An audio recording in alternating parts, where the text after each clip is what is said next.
दोस्तों, आप सभी का लॉ सीखो के दैनिक समाचार विश्लेषण में। चलिए आज के आर्टिकल्स की ओर बढ़ते हैं। आज का जो पहला आर्टिकल है ये कोविड-19 के संबंध में हाल ही में कैबिनेट के द्वारा पैकेज का सेकंड फेज जो है वो अप्रूव किया गया है। तो इस पैकेज के कोविड-19 रिलीफ पैकेज के फेज 2 के बारे में हम इस आर्टिकल में बात करेंगे। उसके बाद में आज का जो हमारा दूसरा आर्टिकल है ये पब्लिक प्रोसिक्यूटर की क्या रिस्पॉन्सिबिलिटी होती है, क्या कर्तव्य होते हैं सरकारी अभियोजक के, उस बारे में ये आर्टिकल बात करता है। तो इस आर्टिकल में हम हाल ही में एक जो घटना हुई है उसके बारे में चर्चा करते हुए एक पूरी डिस्कशन करेंगे।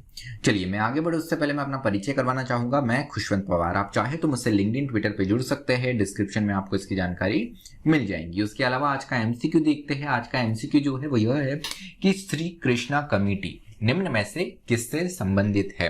आपका ऑप्शन है ए है ये आतंकवाद से संबंधित है, ऑप्शन बी है ये सस्टेनेबल डेवलपमेंट से संबंधित है, ऑप्शन सी है ये डेटा प्रोटेक्शन के संबंध में है, या ऑप्शन डी इनमें से कोई भी नहीं। जो भी आपका उत्तर हो कमेंट बॉक्स में जरूर लिखिएगा। अब बढ़ते हैं हमारे वर्णनात्मक प्रश्न की ओर। तो वो यह है कि पब्लिक प्रोसिक्यूटर जो सरकारी अभियोजक होता है, जो सरकारी वकील होता है, उसके हमारे क्रिमिनल जस्टिस सिस्टम, हमारी आपराधिक न्यायिक प्रणाली में क्या रोल होती है, क्या भूमिका होती है, इस बारे में आपको लिखना है 250 शब्दों में।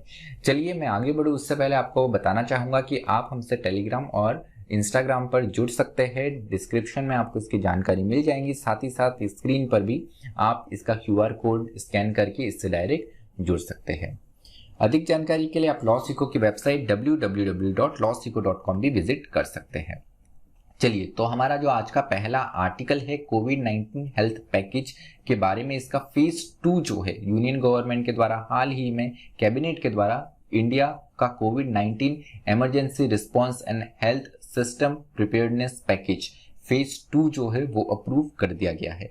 इस पैकेज के बारे में हम आज चर्चा करेंगे। तो ये जो फाइनेंशियल पैकेज दिया गया है इसमें हमारा हेल्थ इंफ्रास्ट्रक्चर जो है इसको और मजबूत बनाने के लिए बात की गई है। उसके लिए फाइनेंशियल असिस्टेंस दिया गया है। हेल्थ इंफ्रास्ट्रक्चर मतलब हमारा जो स्वास्थ्य आधारभूत ढांचा है उसे कैसे मजबूत किया जा सकता है, उसके लिए यहाँ पर फाइनेंशियल पैकेज दिया गया है। तो यहाँ पर थर्ड वेव की आशंका को देखते हुए सरकार के द्वारा ये कदम उठाया गया है। तो इस पैकेज में इस हेल्थ इंफ्रास्ट्रक्चर को बूस्ट करने में कुछ चीजें बताई गई है, जैसे कोविड-19 के जो बेड्स उनकी संख्या बढ़ाई जाएंगी। उसके अलावा ऑक्सीजन की जो अवेलेबिलिटी है और जो सप्लाई है उसे भी बफर स्टॉक रखा जाएगा। एसेंशियल मेडिसिन जो है उनका भी संख्या बढ़ाई जाएंगी। उसके अलावा यहाँ पर जो परचेस इक्विपमेंट्स है इनका भी स्टॉक रखा जाएगा। उसके अलावा यहाँ पर पेडियाट्रिक बेड्स जो है, जो क्रिटिकल कंडीशन में जो वेंटिलेटर्स है इनकी संख्या भी बढ़ाई जाएंगी। उसके अलावा यहाँ पर बात की गई है कि आपने हेल्थ इंफ्रास्ट्रक्चर बढ़ाने की तो बात कर दी, स्वास्थ्य का आधारभूत ढांचा आपने बढ़ाने की तो बात कर दी,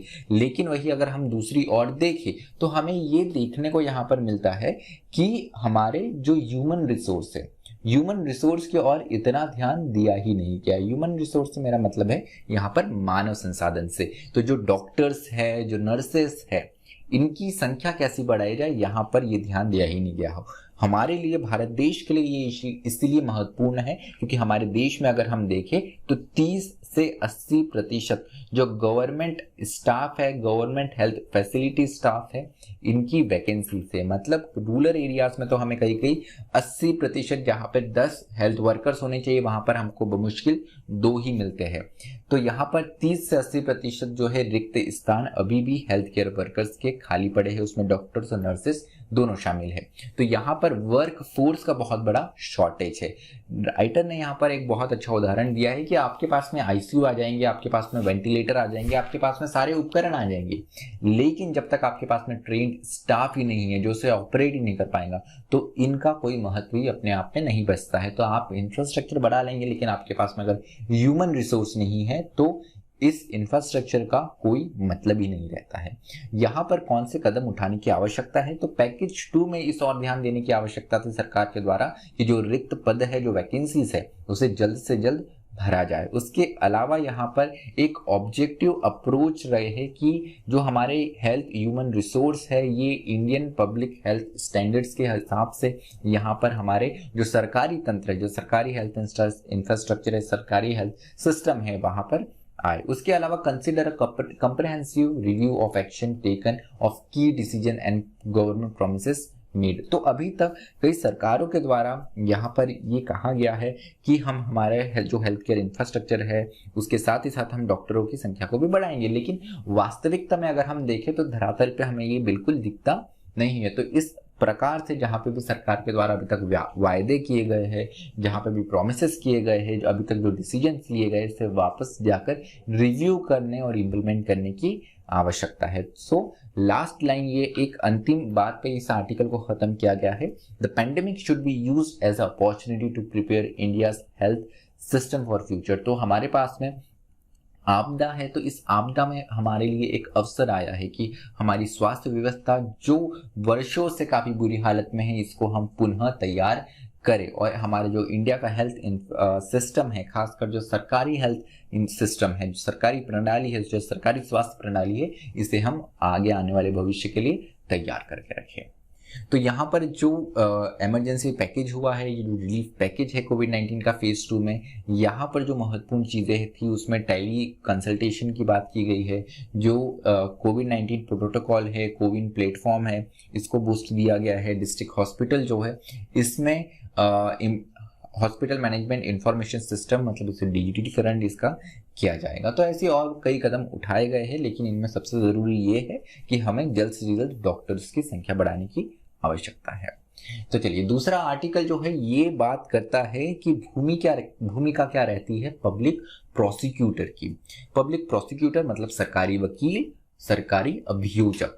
यहाँ पर जो सरकार की तरफ से जो पक्ष रखता है वो, तो हाल ही में स्टैन स्वामी का केस हुआ कि एक 84 वर्षीय जो वृद्ध थे, इन पर भीमा कोरेगांव मामले में केस चल रहा था। इन्होंने काफी बार बेल की अर्जी करी, लेकिन हर बार उनकी बेल रिजेक्ट हो गई। इसके पीछे कारण ये था कि उन्हें जिस कानून के अंतर्गत उन पर आरोप लगाए गए थे वो कानून था UAPA, जिसमें बेल मिलना, जिसमें जमानत मिलना अपने आप में बहुत ज्यादा मुश्किल होता है।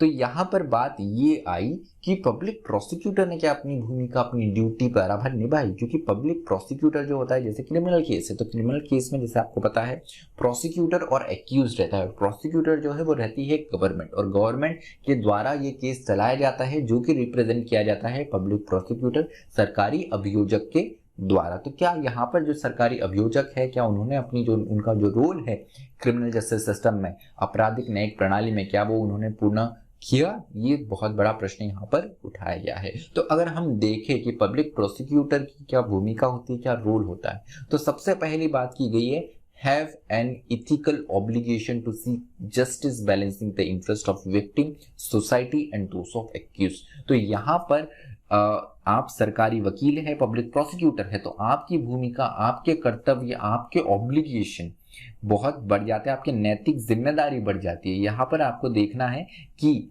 जस्टिस जो है, जो न्याय है, वो सभी पक्षों को मिले, फिर वो पीड़ित हो, फिर वो समाज हो, या वो फिर आरोपी हो। तो यहाँ पर सबसे पहली ये भूमिका बताई गई है, they represent public and not just mouthpiece of agencies. तो यहाँ पर वो सरकार को नहीं या किसी एजेंसी को नहीं, यहाँ वो लोगों को रिप्रेजेंट करते हैं। उसके अलावा सुप्रीम कोर्ट ने Shiv Nandan Paswan versus state of Bihar के केस में क्या कहा है, 1986 का केस है, कि even though public prosecutor have duty to represent executive for trying offenders and to see that trial result in conviction, they need to be extremely concerned about the outcome। तो Shiv Nandan Paswan case में यहाँ पर कहा है supreme court ने कि public prosecutor जो है, सरकारी वकील जो है, इनकी ये जिम्मेदारी है कि वो ऑफेंडर को सजा दिलाए और यहाँ पर जो प्रोसिक्यूशन है उनको रिप्रेजेंट करे, और जो भी वो खटला चलाए या केस चलाए उस वहां पर एक कन्विक्शन हो, ये उनका लक्ष्य रहना चाहिए। लेकिन उसके साथ ही साथ ये भी महत्वपूर्ण है कि जो भी रिजल्ट आता है वो रिजल्ट हमारे समाज के लिए, हमारे देश के लिए, हमारे सोसाइटी के लिए भी फायदेमंद हो, ये उसके अपोज में ना जाए, क्योंकि यहाँ पर वो सरकारी सरकार को रिप्रेजेंट करते हैं। सरकार की जब हम बात करते हैं, सरकारी भूमिका में जब बात करते हैं, तब यहाँ पर बात आती है देश की, समाज की, कि ये देश की और समाज की सेवा के लिए काम कर रहे हैं। उसके अलावा दिल्ली हाई कोर्ट ने भी जितेंद्र कुमार वर्सेस स्टेट का केस में कहा है 1999 में, 1999 में ये केस हुआ है। तो यहाँ पर कहा है the public prosecutor should act fairly and impartially and must be conscious of the right of the accused. He is not only required to conduct prosecution but respect and protect right of the accused. अगर संक्षिप्त में समझे तो यहाँ पर Delhi high court ने ये कहा है कि पब्लिक प्रोसिक्यूटर, सरकारी वकील, सरकारी अभियोजक की ये जिम्मेदारी है कि वो एक्यूज्ड जो आरोपी है उसके अधिकारों के बारे में भी यहाँ पर जागरूक रहे और यहाँ पर फेयरली, निष्पक्ष तरीके से वो अपनी भूमिका निभाए। तो यहाँ पर जरूरी है कि आप अपना पक्ष रख रहे हैं, आप प्रोसिक्यूशन है, आपको सजा दिलवानी है एक्यूज को, ये तो आपका काम है, पर साथ ही साथ ये भी जरूरी है कि आप आरोपी के जो अधिकार है जो उसे संविधान के द्वारा मिले हुए उनको भी आप प्रोटेक्ट करें, उनकी भी आप रक्षा करें। अब वे फॉरवर्ड की बात यहाँ पर ये कही गई है कि अगर हम देखें यूएपीए के अंतर्गत बहुत सारे लोग इनके अंदर उन पर केस चल रहा है। तो under trial detention has become convenient means to punish those accused under law such as UAPA.